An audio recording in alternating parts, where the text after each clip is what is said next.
I'm Bill Bishop. I'm the co-founder of the 10% Speaker Network. And this is the recording of today's connector meeting. So twice a month, we have connector meetings of the network. And this is an opportunity for the members to come together and meet each other so that you can find mutual benefit and opportunity from those connections. So one of the ways that you can take advantage of the meeting is, if you weren't able to come, is to now watch the video of the meeting. So what I suggest you do is just watch the recording and hear what everyone has to say. There was quite a lot of really interesting people on the meeting, and then you go, okay, now there's somebody that I should meet with. I need to talk to that person. So then you can just go in the directory and find the name of that person, and that'll give you their email address. Send them an email message and say, listen, I want to meet with you. Okay. So that's the purpose of sending you this video, is so you can see who came to the meeting and you go, no, there's somebody I should speak to, because they speak to the same groups I do, or they speak on the same topic, and I should connect with them. All right. And as I always say, this network's great, but you only get what you put into it. So what you got to put into it is take the initiative to reach out and connect with people. Okay. So anyway, enjoy the video. I certainly enjoyed having the meeting. Always meet some amazing people during our connector meetings. Thank you. So I'm Bill Bishop. I one of the founders of this network. We started it almost 3 years ago now. We've got almost 700 members altogether, and that's very exciting for us. And we're aiming for 1,000. We're trying to get there, and then see what we'll do after that.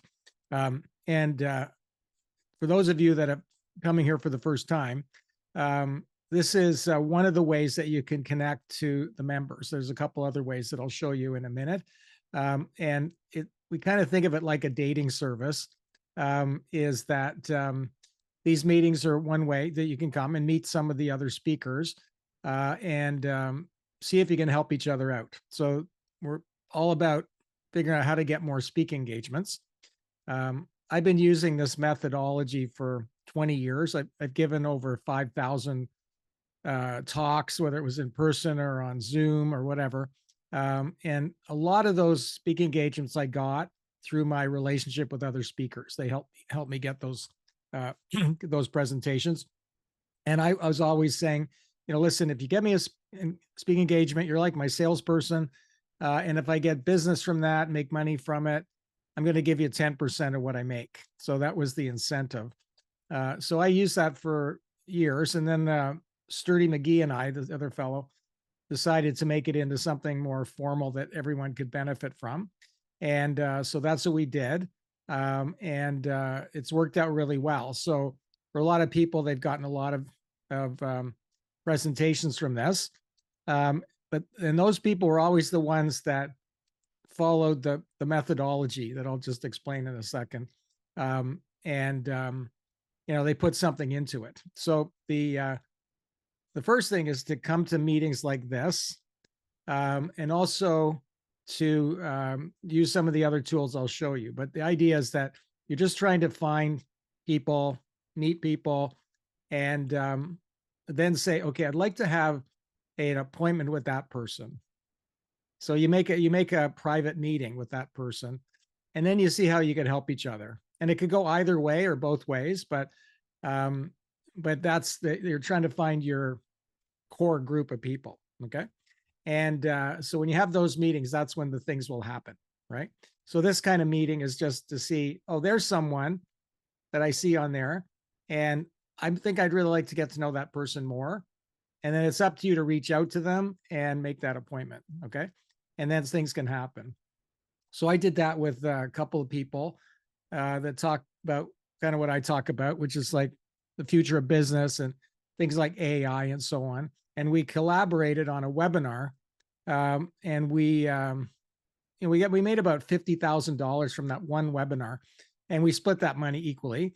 And that was a good couple hours for us. So and then from this, in my case, I don't know, I've probably gotten 20 speaking engagements anyway since this started, and some of them were very lucrative ultimately because I got a lot of business from that. So I paid out the 10%. So that's essentially the method.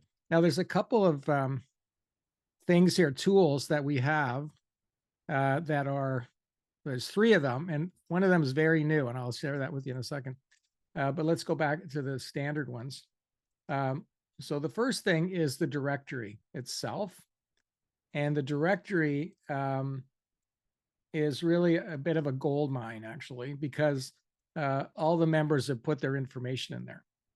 So what I suggest you do, and here I'll just put that link for you there, just in case you don't have it. There's the link for the directory. And so this is where you can go and find your folks. So most of the people you're going to meet are not going to met through the meeting, because we only get a certain number of people because everybody's busy, but everyone's in the directory. Okay. So what I suggest you do when you're on here is to begin by searching for people who speak to the same kind of groups that you do. Okay.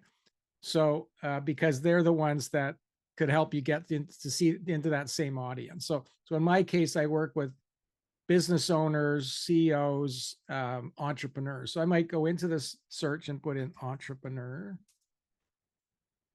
Now I can bring up all kinds of things, but I'll just click on there. And anyone in there in the directory to put the word entrepreneur would be somebody I would want to talk to. So like Christina Davies, she speaks to entrepreneurs. So I'd click on the profile and I'd read that over a little more closely. And I go, okay, well, we're talking to the same group. Maybe we should get together. I got her email right here. I could check out her website, and I'm going to make an appointment, try to get in to see her. I don't know. I don't think that email looks wrong. It looks like there's an S missing. So I'd probably send it out with the S in there. Anyway, we'll fix that. But I would then connect with her and hopefully have a meeting, and maybe I could help her get a speak engagement, or she can help me. Okay. And that's the beauty of this, is that, you know what? I might not be able to get her a speak engagement, but she could get me one, but then she makes the 10%. So it's like, that's passive income, or vice versa, right? Or both, so everybody wins in this case. Even if you never got a speak engagement from this, you could help 100 people get a speak engagement and make a big whack of money for doing almost nothing. Okay. So that's the first thing. So the next thing on this directory is the 10% opportunity. And I just actually got to find that tab here. Where is it now? Oh, yeah, here we go. Okay. So this one is kind of a behind a little wall, and I'll explain that in a second. But this is like, if that was the gold mine, the directory, this is the diamond mine, because this is where people have posted actual opportunities that they feel they can help somebody get a speak engagement. Okay. So opportunity to speak to a financial organization, the very first one. This company provides virtual trainings for their employees a few times a year on topics related to leadership development and so on. And and I won't click on the details because I'll explain why in a minute, but if you could get in there and check that out, then you could then contact them and say, yeah, I'd like to speak to that. You call Sandra and you can say, I'd like to speak to that group. And then Sandra can decide if she wants to put you forward to that group and act as your agent, basically, at that point. Okay. Now, the reason why I didn't show you that directly is because you have to do something in order to get access to that. And what it is right here, submit 10% opportunity. So the only reason why those are in there really is because people submitted one in order to get to look at the other ones. So you have to put one in, at least one, and then you can look at all the other opportunities. So otherwise there wouldn't be any in there, right? So all you got to do is think, I spoke to this group, and I think I could help someone get speak to that group too, because I know who the organizer is. I know when they have the events. I've got an in there. So that's what you want to submit, right? And then you can see all the other ones, because as soon as you submit it, it'll take you to that directory, and then you're in there. And I do suggest that you bookmark that page, when you're in there, because if you go out and you won't be able to get back in unless you submit another one. Okay. So hopefully that's clear. If you have a question about it, just hang on in a minute. I'll tell you that and answer any questions you have there. Okay. So that's our directory and the opportunity spot. Okay. The other thing is the Mighty Network site that we have. Okay. So some of you, if not all of you, have put your information into here. This is like our private social network for this group. Okay. And this is a place where you can go and, get general information like, when our next meeting is and so on. But also, anything else you want to put on there. So I've been posting things about stuff I put on LinkedIn. Sometimes I put it on there. And I'm really hoping other people put stuff on there. And basically you just go on there, introduce yourself and engage in that place, because that's how people get to know you too. Okay. So you got to do a little bit of work there. The other thing that would be good is anytime you give a talk, post something about that. So we can say, oh, you're gone off to speak to this group and I can see you there. And that makes me think maybe I could help that person, or maybe they could help me. So that's up to you if you want to use that. It's not everybody's cup of tea, but that's a place where you can get to know each other. And there are a handful at this point of speaker agents that often publish a request for speaker.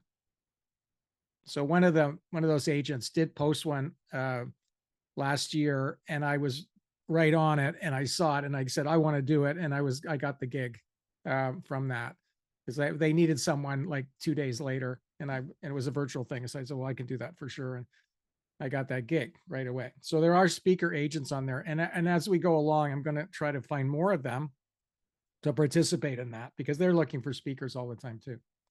Okay, so that's the Mighty Networks, and I'm going to just send you the invite to that in case you don't have it. So if you're not on there already, there's the link to click on, and when you go in there, you can just set up your account on Mighty Networks to be in that as well. Okay, so we got lots of different ways for you to interact. And the other thing, and I'll just pull this up because that'll be probably the best way to show it, is we now have an AI agent, because I'm in that business. We know how to build agents, and we created an agent to connect you guys together. So it costs a bit of money, so we're doing like 10 a week. 20 people get connected in 10 dyads. And the AI goes through the directory and says, okay, you guys should meet because you speak to the same group on different topics, but you're kind of aligned as far as, your experience and so on. You two should meet. It'll send you an email. Maybe you've gotten a couple of those already. And that's an encouragement to actually meet with that other person with a context, clear context. And that a lot of people have already jumped on those and connected with each other. So that's another thing that we're doing. And that's kind of totally like new, like that a month ago. I don't even know if that was possible, but now it is. So we're excited. So that 1 week there, I think the first week we did 88 connections altogether in that week. So that's kind of an added feature of this. So that's kind of fun. And we are looking for a sponsor to sponsor those connections. So if you know anyone, be very inexpensive, but it would help us cover the cost, because this is a nonprofit thing that we're doing here. So a sponsor would be kind of cool if anybody wanted to sponsor those connections. And basically what that would mean is that you would be CC'd, the sponsor would be CC'd in the connection and would have a link to your website and stuff like that in that, connection brought to you by so-and-so. So maybe a little cheesy, but I think that would be the way we can make it sustainable. Okay, so that's I think that's kind of all the tools that I need to show you right now. Are there any questions about those things?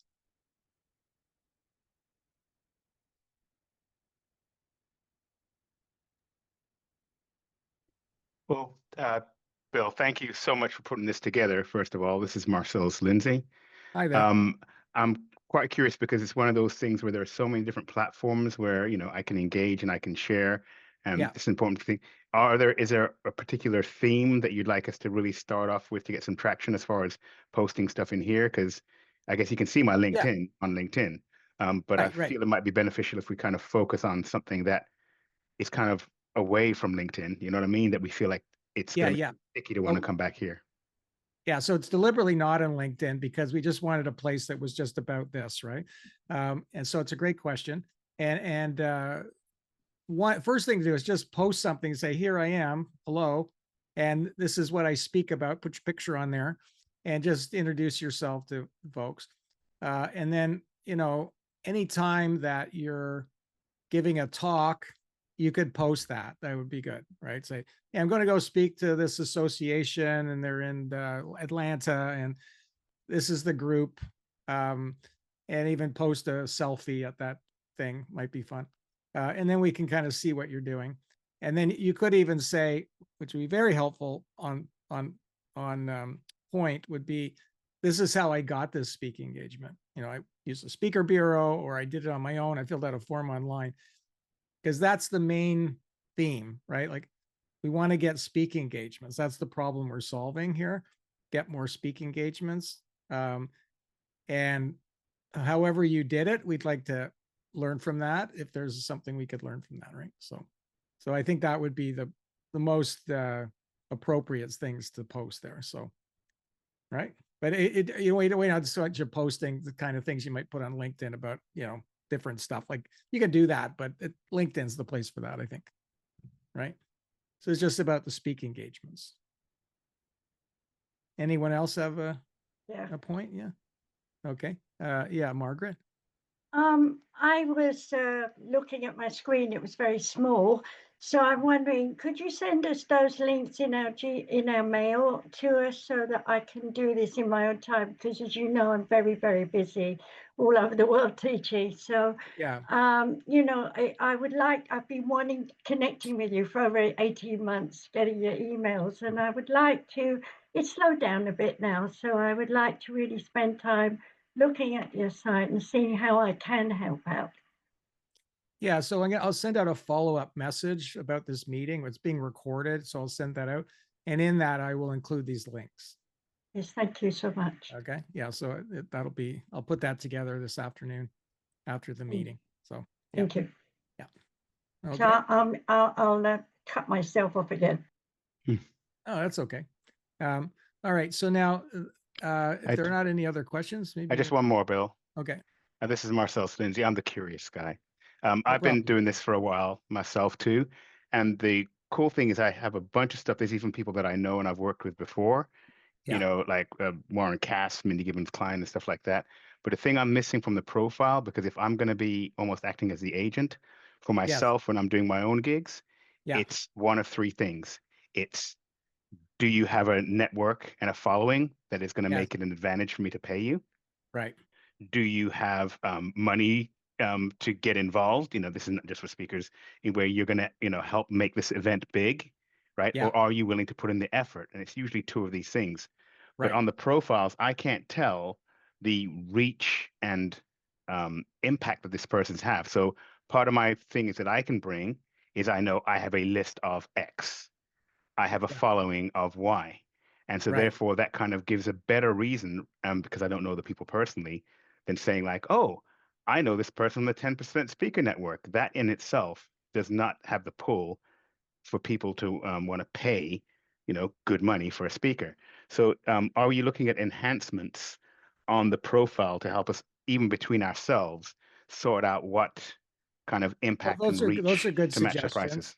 Those are good suggestions. I mean, there's sort of a general comment area. Tell us more about you. Hmm.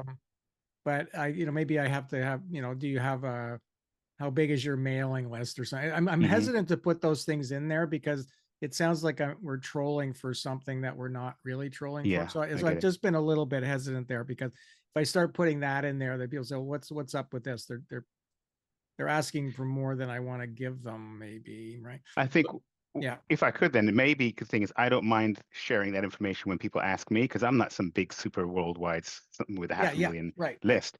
But I Right. think we should all be prepared to answer those questions, because those are the disqualifiers for me. If you don't have a list and you Yeah. don't have some kind of follow up to Yeah. where Yeah. there's some system backing up when you come and speak, Yeah. my audience that, paid money are going to be disappointed by somebody I put on stage and paid them.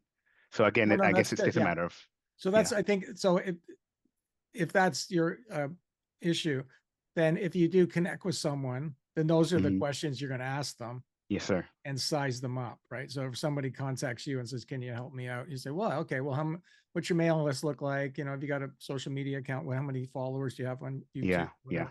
Whatever."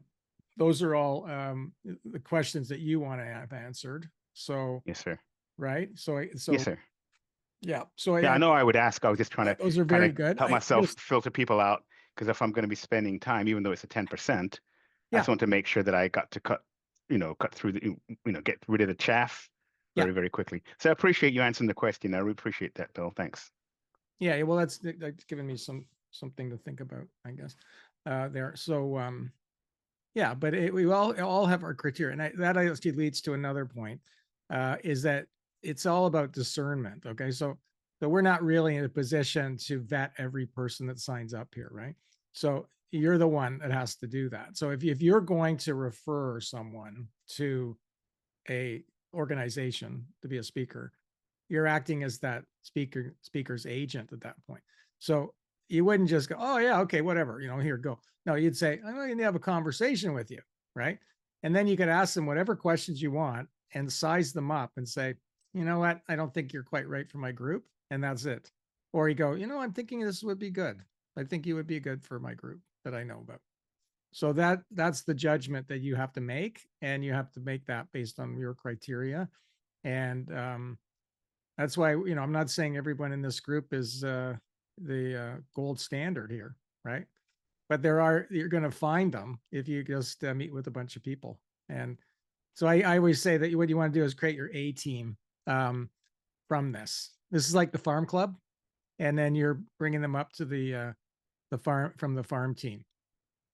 I won't talk about the Blue Jays, but I'm from Toronto. But anyway, I don't know if you know about baseball, but I won't use any more baseball metaphors right now. I'll just stay away from that. Especially if you're a Yankee fan, I don't want to hear about it. Anyway, okay. So now what we're going to do is introduce ourselves to everybody, and there's a little format you can follow if you want. Obviously, introduce your name, and then first thing though is tell us where you're from, because it helps people kind of place you on the planet. Okay. And then you say, and this is what I talk about. This is, the groups I like to speak to. But most importantly, something about your claim to fame. Okay. And that could be something big or small, but it's your hook, right? It's saying, this is what I've done, in my career or in my life that, is really the hook in the end. So what's your claim to fame? And then anything else you'd like to tell us, maybe about a recent speaking engagement or something, just so we get to know you a bit, right? So what I'll do is I'll just start with myself, just so you can kind of get a sense of how this might go. And let me just bring up, this one here. So I'll just start with myself, and each person is going to be spotlighted, so you can get to know them a little better, right? So, yeah, I am one of the co-founders of the 10% Speaker Network, but my main business, it's the Big Idea Company, and we've been in business for 37 years now, actually 38 as of October 19th, and so 38 years, and we help people come up with big ideas. So we're an innovation company, a marketing innovation company. And we've worked with over 5,000 companies, and they've gone through our program. It's called the Big Idea Adventure, the program. So what I talk about is our methodology of doing that. Like, how do we come up with these ideas? And we created an innovation method which we think is the best in the world, really. And it's called New Factory Thinking. So I wrote a book called The New Factory Thinker a few years ago, and then I wrote an update to it. And this has transformed many businesses because we've taken them from using an old way of thinking we call old factory thinking, this new way of thinking called new factory thinking. And when you start to use that way of thinking, that, you know, it's the kind of thing used by Apple, Google, Amazon, Facebook, and so on. So we studied all those companies. And when they start using that thinking, there's like infinite possibilities open up for them. So they actually don't know what to do with all the ideas they get from that until we help them pinpoint the one and start working on that. So what I do is go out and speak about this, and then I offer people a free session. I call it the Big Idea Conversation. And recently, just the last one I did in Niagara Falls, I got 28 people booked on that for that session. And already 3 people have become members. So I got that speaking engagement myself. So I'm not giving 10% to anybody. But if someone had booked me into that one, they would be getting 10% of the fees we're charging them to be in our program. So, and our program costs at a minimum $12,000. So every member we sign up, from you sending me to a speech, and then I get like 10 members, like say I got 10 members, you would get at least $12,000 from that. So so that's what I do, and we love it. I'm 68 years old and I have no intention of retiring. This keeps me relatively young and you know, engaged with the world. So that's what I've been doing. And like I say, over the years I've given thousands and thousands of talks, and we've really turned it into quite a system. And this kind of speaking network is one of the ways that we've been getting those talks. So that's my story. And let me just go back here. So what I'd like to do now, and I'll just turn up the spotlight. So that's just kind of, oh yeah, and I'm, by the way, I broke my own rule. I'm from Toronto. Actually, I already told you that already. Yeah, so that's it. Okay, so let me pick somebody now. I like to go with, is it Kanthi? Kanthi, is that how you say it? Kanthi? Can we bring you up here? Let me just spotlight you there. And you just need to, can we hear you? I hope so. There we go. Okay. All right. So good evening, everyone. My name's Kanthi Ford. You can find me on LinkedIn as Kanthi brackets Ella Nilakanthi, which is my other name. I've been a speaker for about 20 years. I speak at conferences. My subject usually is culture and leadership and shifting organizations. I've written 2 books, one on performance, business performance, the other on bias as it is a leader's journey. I'm used to speaking at conferences with, well, like today I had 40 people. Other times there's been 14,000, 20,000 people. So I'm used to walking on large stage and small stages and trying to make a difference in my world. That's really all that there is to say about me, apart from the fact that I've lived and worked in about 80 different countries, and I have led various mergers and acquisitions globally prior to taking up my speaking and facilitation career. I have to apologize because I'm going to have to drop from this call at 1:45 because I have a client call then. But No please do problem. reach out to me. No problem. And I'll be very happy to have a conversation. 2 questions. Let me just 2 questions I want to ask you. So one, where are you from? You're in the evening. Oh, I'm based in the UK. I live in Devon on the coast in the UK. Devon, yeah. Okay. And what was it that got you into this line of speaking? What was the catalyst for that? Well, I've been known as an expert on leadership and culture for some time.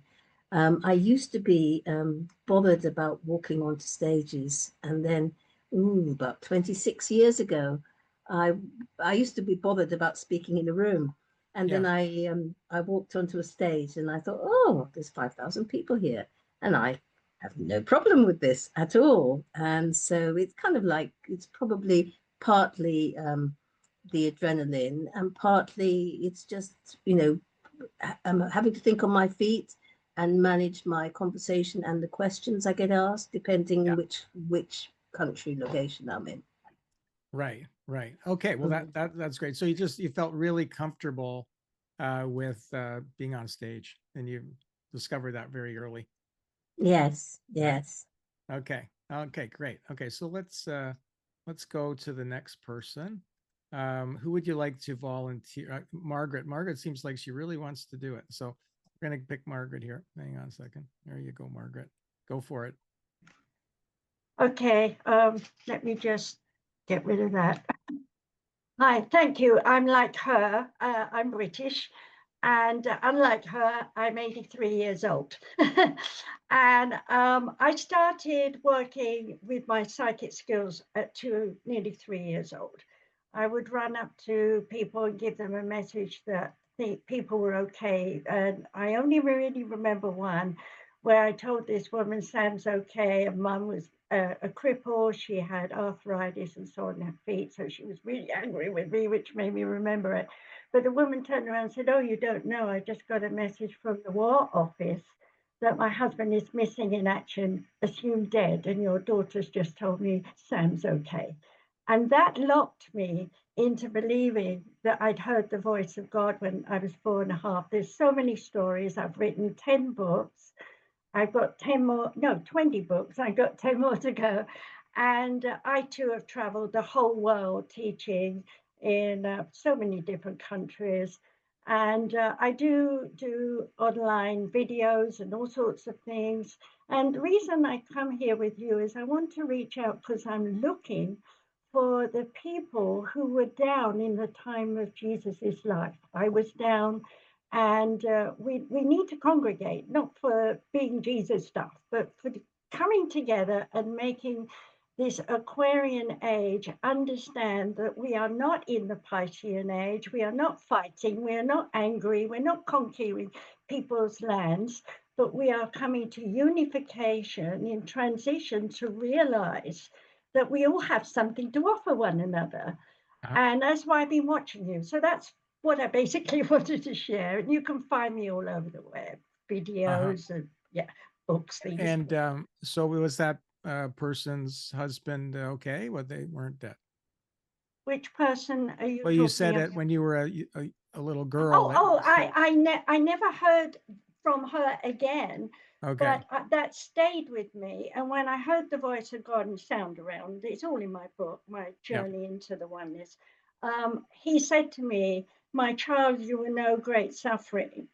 And that's just a little bit of it. And I have worked with all those people suffering from illness, diseases, to mental, emotional, physical, traumatic things, depending on which country I was in. But the blessed place that I want to share is Japan.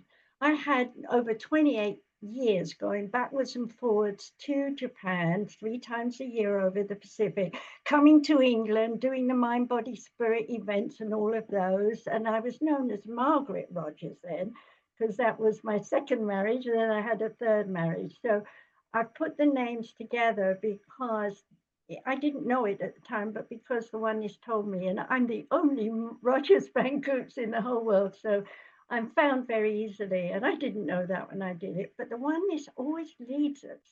And no matter what kind of business we're in, and believe you me, I've been, I'm not dropping names here, very, very famous people, okay?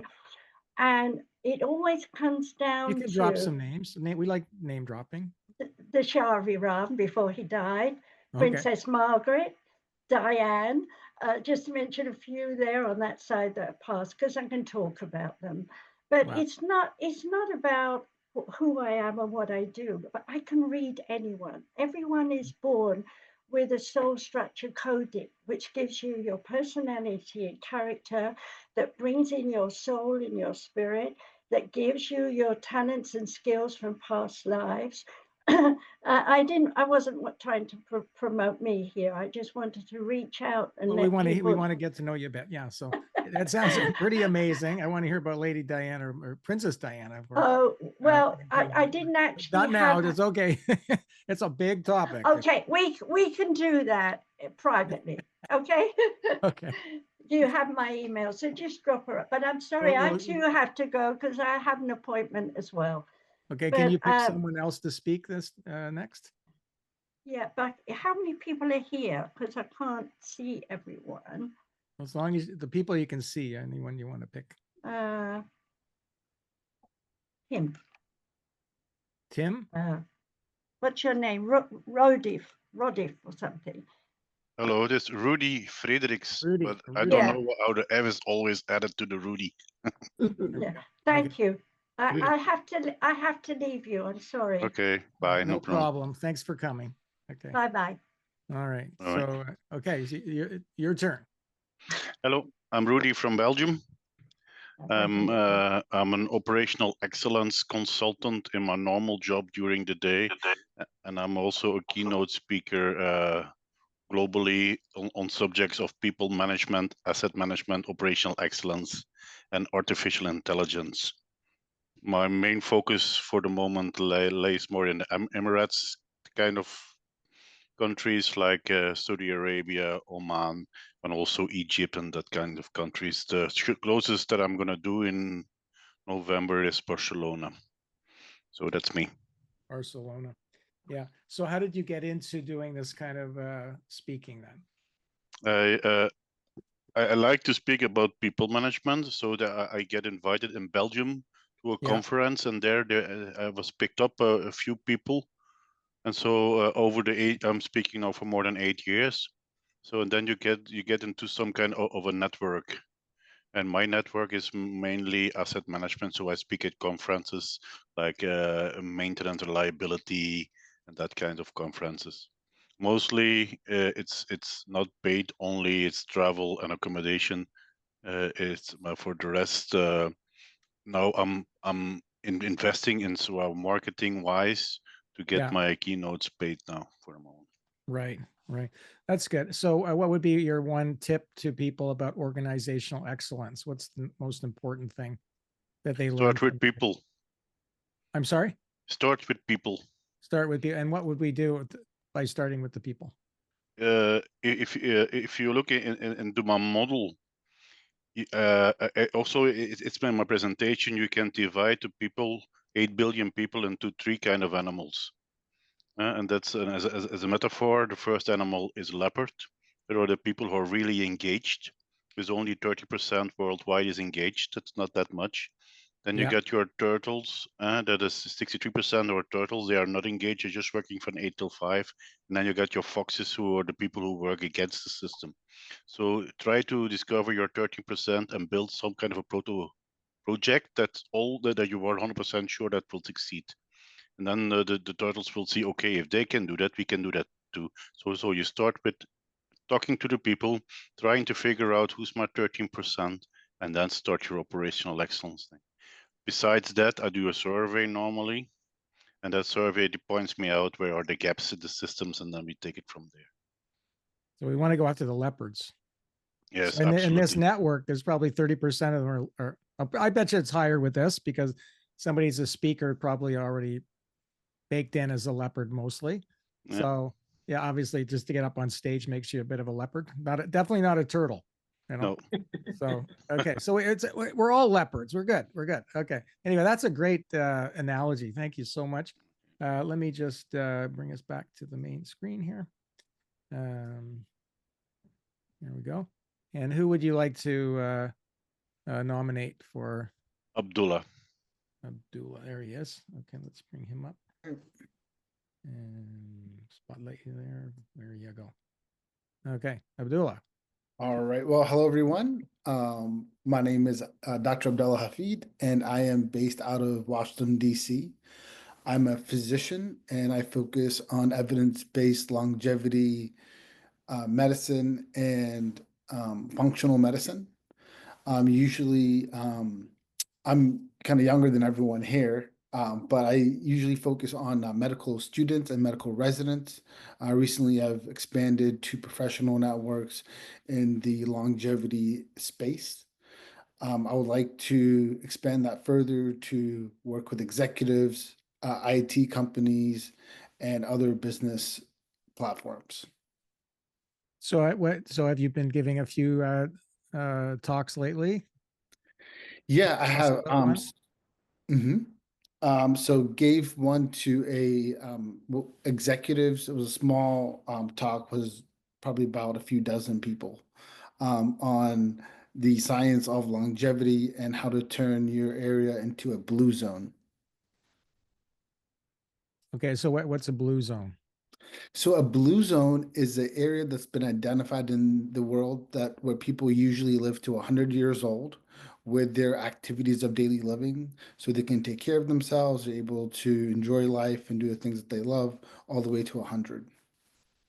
So what is it that makes these blue zones special?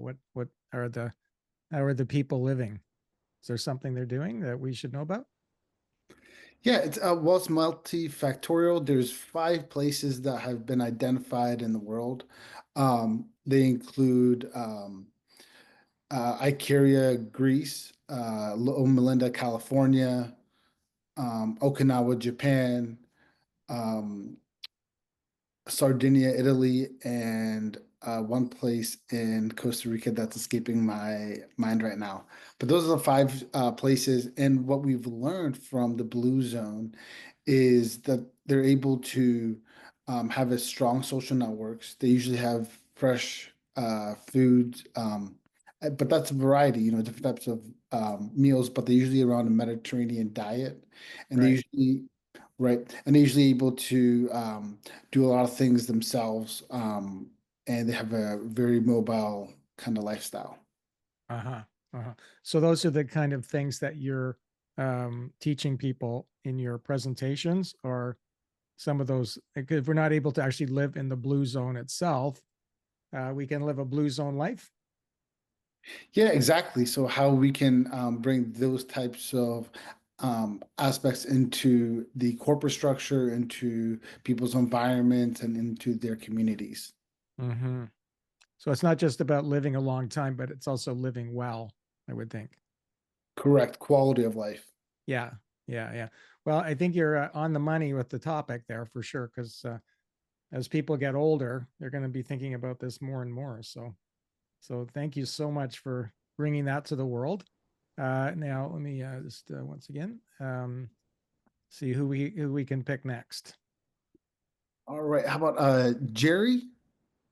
Where's Jerry? Well, thank you for picking me. Hey, Jerry. Bill, really appreciate you putting this together. If you think about just what people have said on this call alone, Yeah. really sets this group apart because it's not anybody doing the same thing. Well, I know. Yeah, it's a very eclectic group, and and one of the things I love about it is just all the people I've met in the stories are incredible. And where are you going to meet people like that normally? So Yeah, well, apparently a speaker network. Here we go. Hey, good. I'm Jerry McCormick. I'm from Cary, North Carolina. If you don't know that, if you know Raleigh, North Carolina, that's where I'm from. It's Central North Carolina, capital of the city, state, and all that.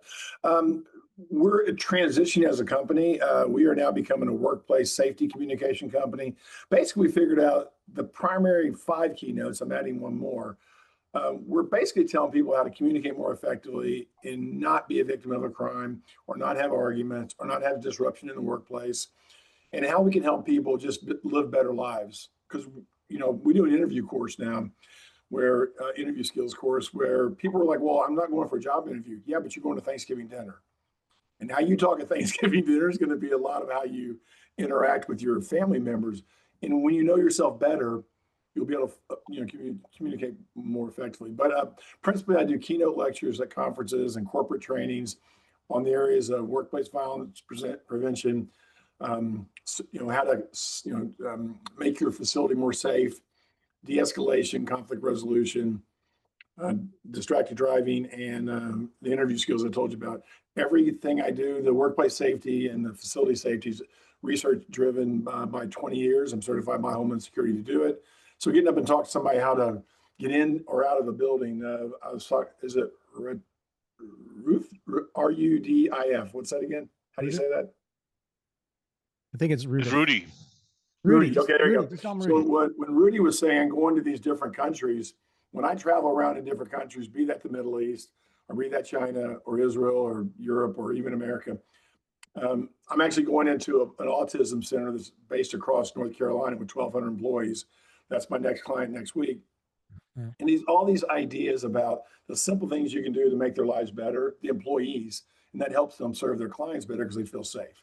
But anyway, workplace communication business. The most recent talk, I did a fairly large talk to a group of drivers in a, good gosh, in a, I'm drawing a blank now, heating and air conditioning world. Basically, they drive around in a billboard. So if they don't know Billboard truck. other things they can stop doing, but if you drive where you take that truck and where you wear your shirt, like I'm wearing today, it means a lot to the society how you behave. Be that driving or your words, or if you go to an adult establishment, you go to a liquor store, fill in the blank. That company went to those places because you went to those places. So just how we can make a better representation of and protect our company image. So that's what I've been doing last week. And I've got this autism group I'm going to help across the state of North Carolina, and there are 1,200 employees. So that's what I'm working on today.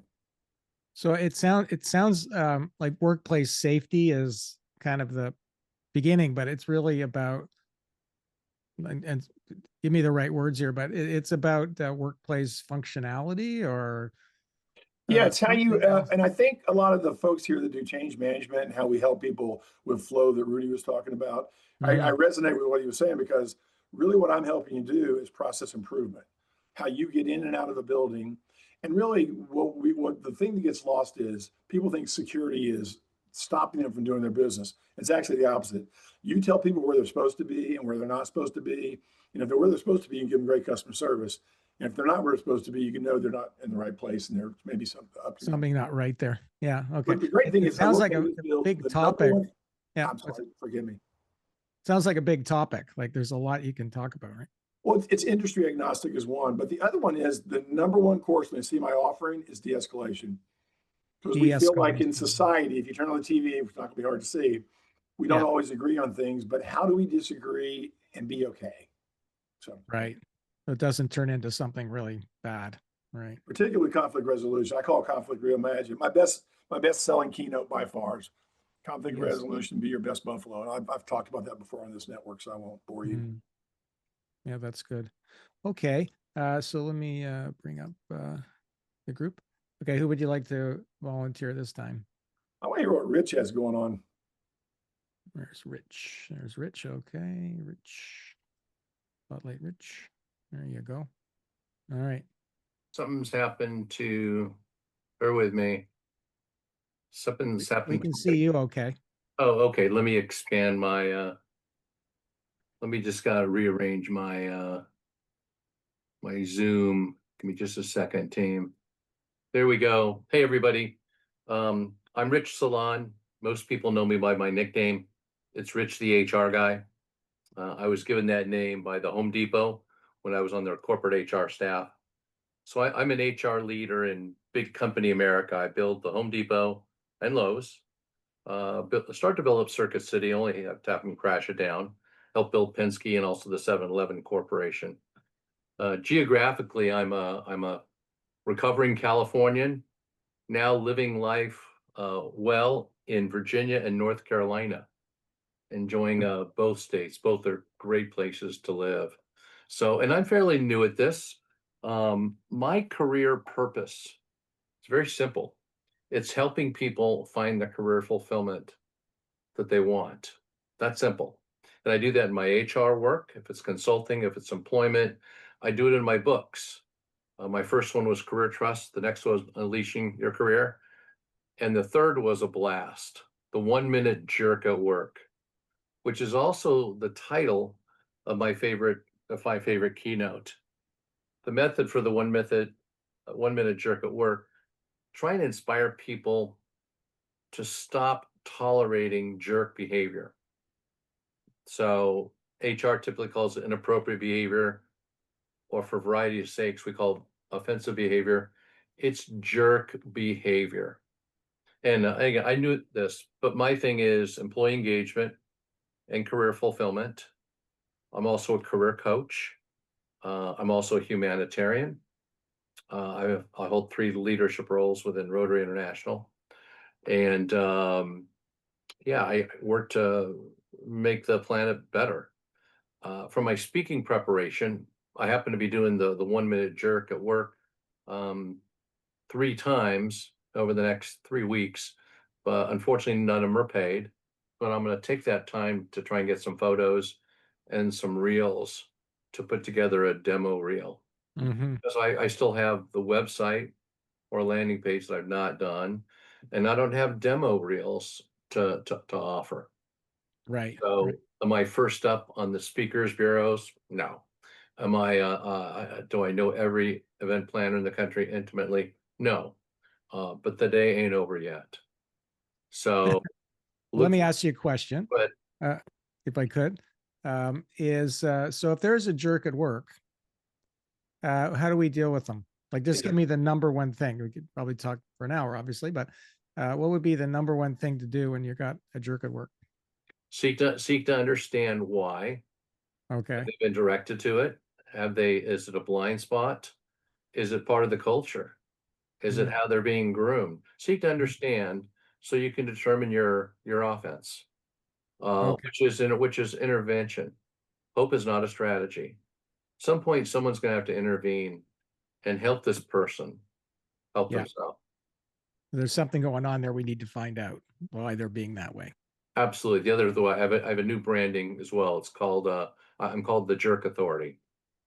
So while I don't get any jollies about fixing jerks, Yeah. Jerk behavior at work, it has got a terrible impact. And again, help the person. Yeah, That's because it. we've all been there with that one. Yeah. Everybody's had one of those going on. And What don't are be the one. foxes then, no? The jerks. Yeah. It goes without saying, okay, don't be a jerk. Don't model jerk-like behavior. That's the best start.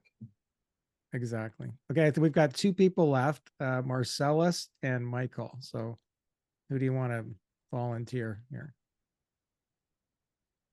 We've lost you. Let's do Marcellus. Congratulations. Marcellus, you're Thank you so much. second Thanks, Rich. last. Okay. Spotlight. There you go.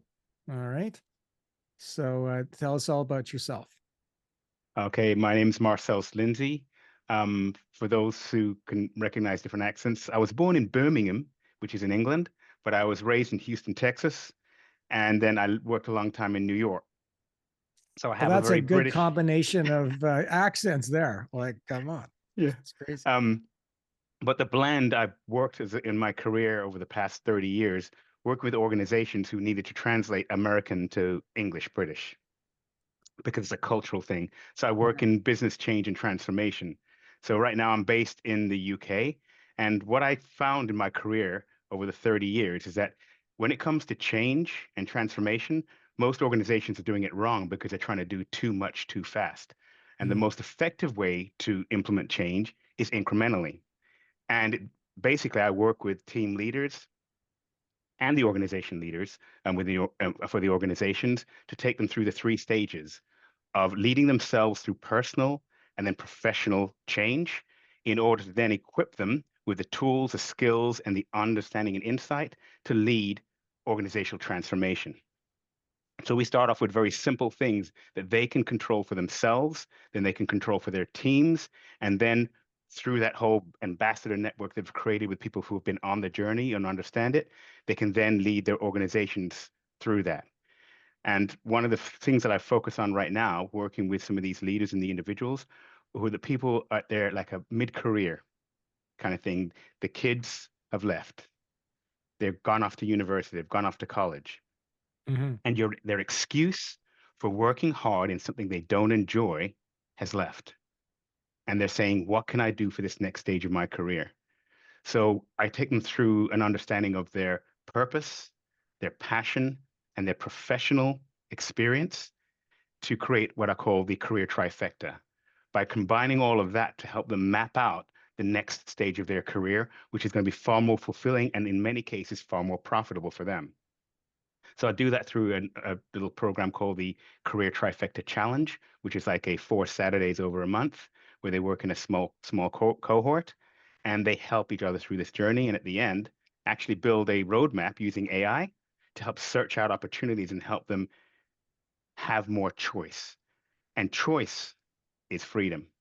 So I take them through the key steps here from the idea to through implementation to more fulfillment and ideally more income.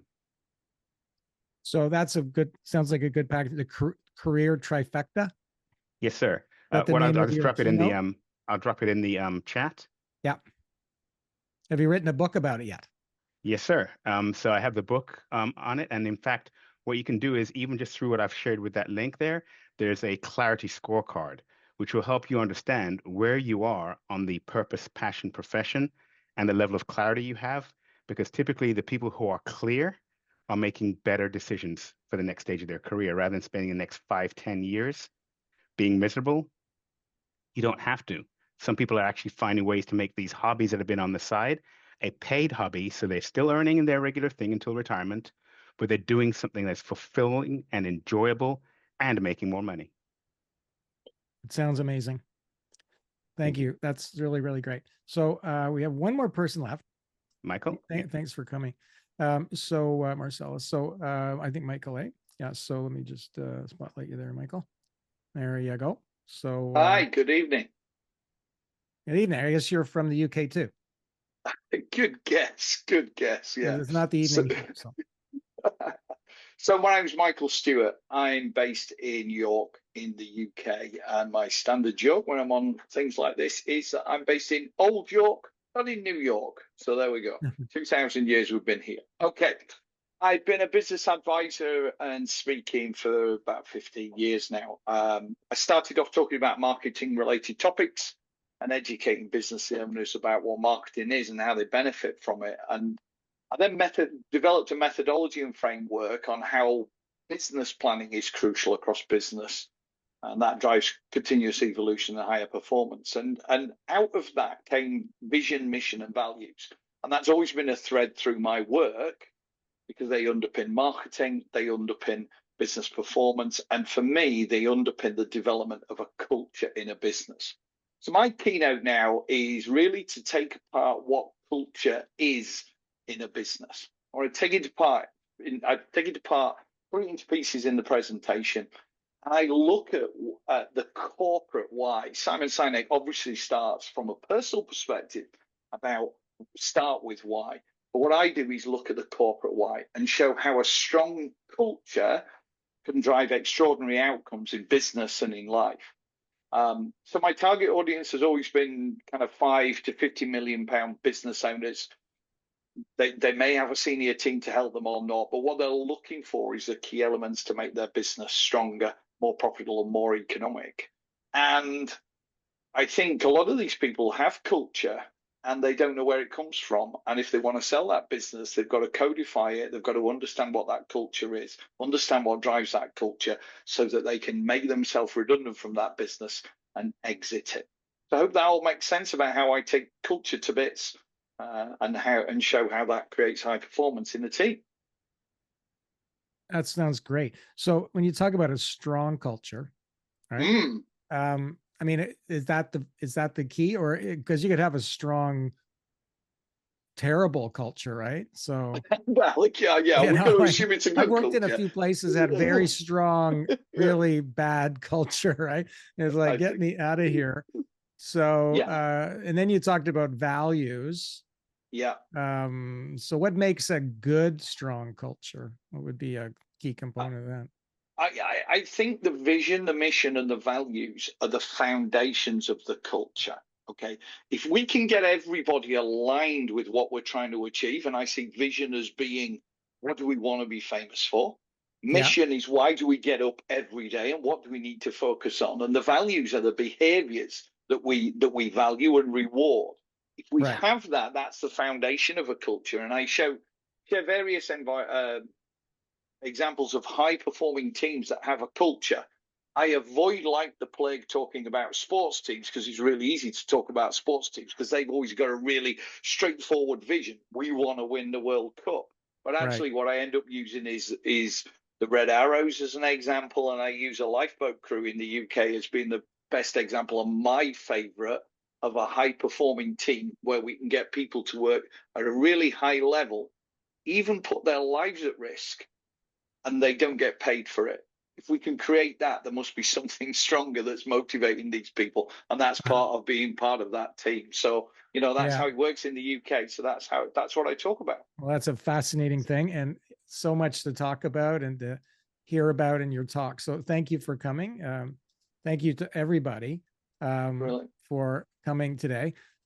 So just to recap here, please reach out to some of the other folks, whether you've met them today here or you've met them online in our Mighty Networks group, or you find them through the directory, or you get one of these emails from the AI. I encourage you to connect with those people because it's the connections that really lead to opportunities. And so we're a big believer in that. That's kind of the value that I work from in my own business, and certainly hope try to bring to this network is we're all better off if we're connecting with each other and not in a little silo than where we think we're competing with everybody, because that's kind of a dead end, I think. So thank you for coming, and you'll get a notification about the next meeting, and hopefully you can come to that. And one last thing, and this is very important, if you know anybody or a bunch of people that you think should be part of this network, please send me a message and I will send them off an invitation to be part of this. Because the more people we have in the network, the more value we'll all get from it. So if anyone can help with that, that would be fantastic. Okay. So any last thoughts? Anybody want to share any last word? Hey, Bill, I had a question and I may have missed it. You may have explained earlier, but to get like my profile on the directory where it says, you know, my preferred audiences and my topic, I was poking around the site and I couldn't find out where to populate that. Okay. Well, but I can send a help. I can send a note to the help team. Well, no, hang on. I'll just let's see. Add. I got my photo up there, and I put my bio, my short bio, my longer bio. Okay. Well, you put your directory in your information. If you wanted to add, if you wanted to change it, the easiest way to do it is just to do a whole new one. That's really that's kind of as techy as we can do it, and then we'll just remove the old one. Okay, very good. Okay, and so you can just go in and make a whole new one, and that'll be fine. You know, and I'll just take out the old one. Sounds good. Thank you. Put a freshie in there. All right. Okay. Well, thanks everybody, and good luck, and we'll talk to you in a few weeks. Bye-bye.